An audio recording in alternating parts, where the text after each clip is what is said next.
There are people like Ayabacho Lucas, there are people like Ebenezer Akwanga, who also want to use those boys and girls as political guinea pig. And that's why they keep saying that they are collecting money to fight the war till the last man standing, but none of their children is dying. So it is possible. This thing is circumscribed, the war is circumscribed in the northwest region to 40% and in the southwest region to 20%.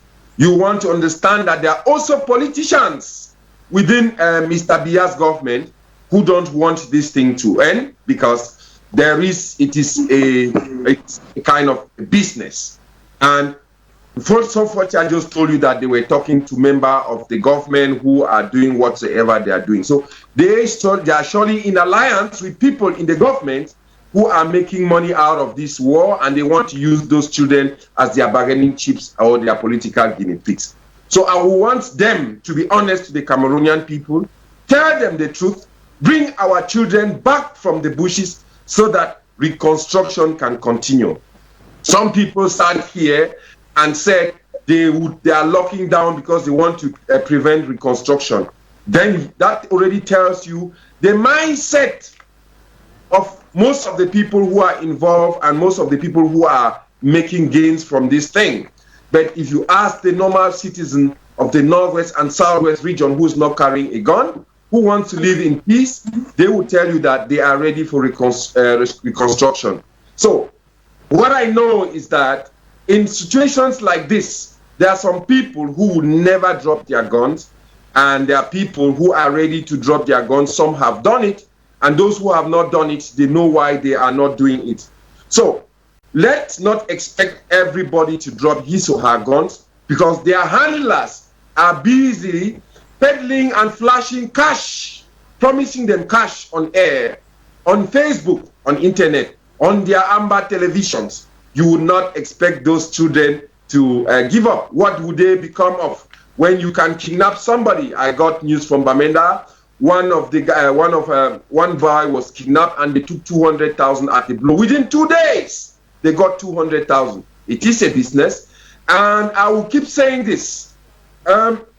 If the government calls for the boys to drop their guns, I think there is some elements in it that if they do so, things would change. We have seen the case of Kawayanik. We have seen the case of Clovis. We have seen the case of Shinarambo of late, who has dropped his gun and is in the DDR center. We have seen the case of Bertus. We have seen the case of Clovis. So why is Foncha telling me that he's keeping boys in the bushes who are afraid to go to the DDR or go to the Cardinal?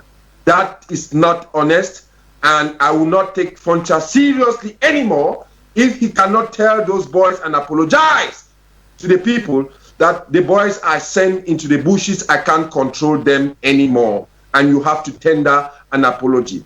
That is my first segment of what is we are for the top of this topic of today, and I hope that we continue convivially and in honesty. Thank you, and thank you very much. Thank you, Paddy Asanga. We shall be coming back to you just very shortly. But now let's move to Dr. Simon Adams. Now, Doctor, you're one of the signatories of this call for ceasefire in the two regions. Now, we want to know, you've listened to the other speakers, and what has been raised here as a concern, a major concern, is the aspect of trust. How do you intend to achieve this ceasefire? You've made a call for Cameroon government to call for a ceasefire. Now, our interest is, how do you intend to achieve this? Have you spoken to both parties yet on the ground, and how do you intend to go about it? Dr. Simon. What was it again?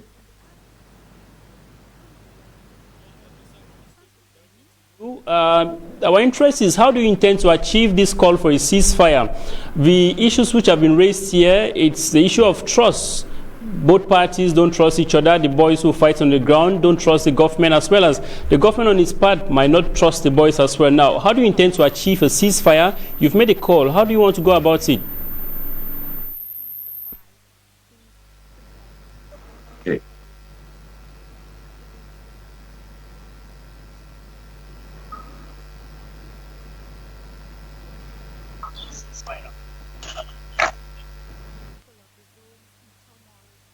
Dr. Simon, this question actually we have difficulty getting to you, but definitely we hope you get to us. And our question is directed to you, Dr. Simon, if you can hear me.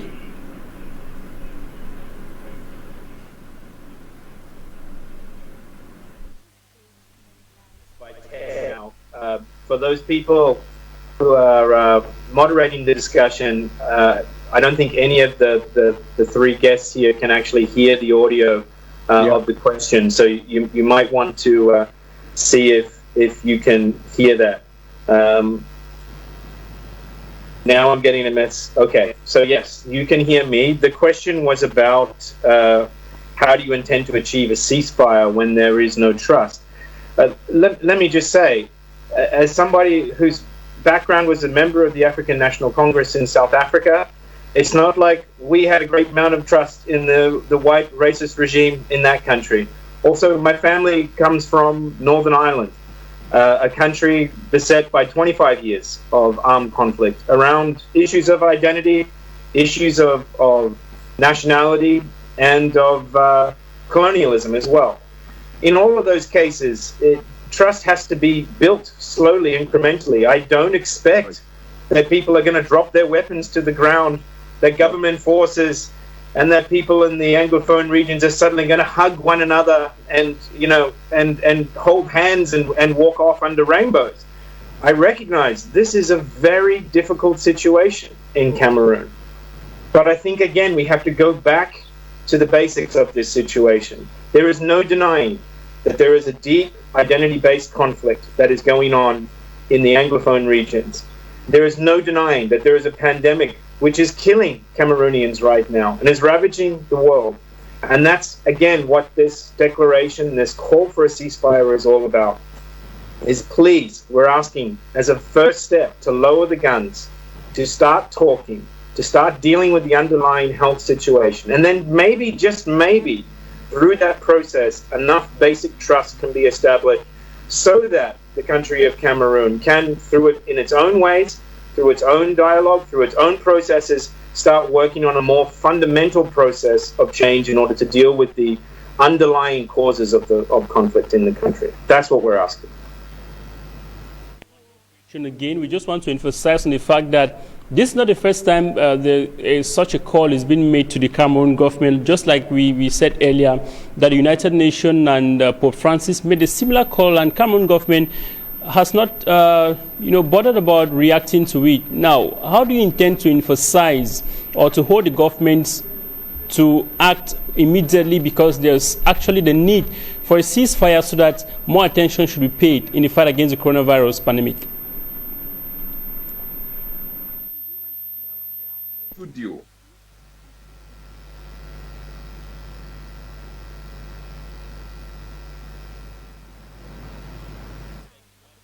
Difficulty in getting the feedback from the studio.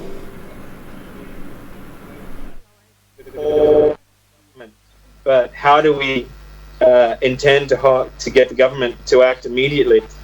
Look, again, as I will say, the people in the anglophone areas who are carrying guns, it's directed at the international community as well, and saying now is the time to step up and to help Cameroon out of this very difficult conflict in which it finds itself. We should come back to you now very shortly. Now, let me get to you, Marshal Foncha. Now, you just listened there to Dr. Simon talking about it's easy for this to be achieved. It's a matter of time. Trust will be built in with time. The most important thing at the moment is for a ceasefire so that more attention can be paid in the fight against the coronavirus pandemic. Now, how do you think this is achievable?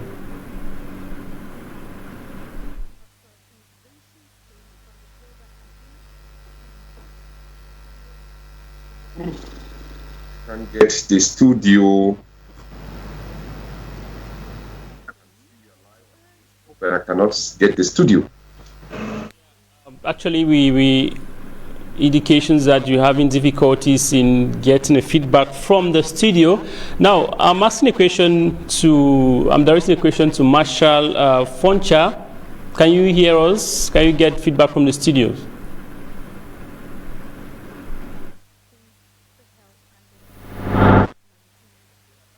rest of the question. Simon Adams' reaction concerning the aspect of building trust. It says it's a matter of time, and the urgency now it's for a ceasefire for health workers to be able to manage a health situation, the coronavirus pandemic. Now, what's your reaction on that?